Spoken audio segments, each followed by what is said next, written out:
հայ-ադրբեջանական ընկերությունների մինչև կնքված ինտերնետային տարանցման այդ պայմանագրին, որը ոչ միանշանակ ընկալումների, մեկնաբանությունների տեղիք է տվել, ընդհուպ, որ Հայաստանը դրանով կախվածություն է ձեռք բերում,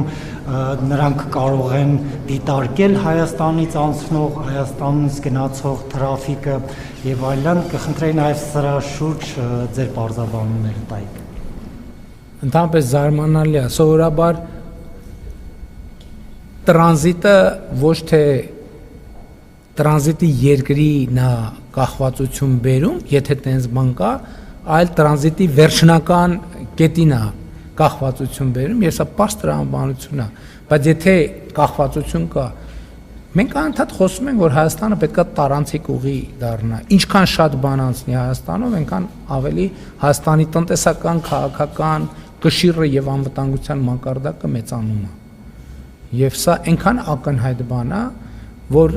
այսինքն այն մարդիկ, ովքեր տենց են ասում, ուզում են Հայաստանը լինի փակուղի, ուզում են կոնֆլիկտի փակուղի լինի, մենք ասում ենք, ոչ, Հայաստանը խաղաղության խաչմերուկ է։ Հարավից հյուսից, հյուսից հարավ, արևելքից արևմուտք, արևմուտքից արևելք, պետք է ինչքան հնարավոր է մալուխներ, խողովակներ, ճանապարհներ, երկաթուղիներ, օդային գծեր պետք է անցնեն, դա է խաղաղության եւ անվտանգության երաշխիքը, դա է։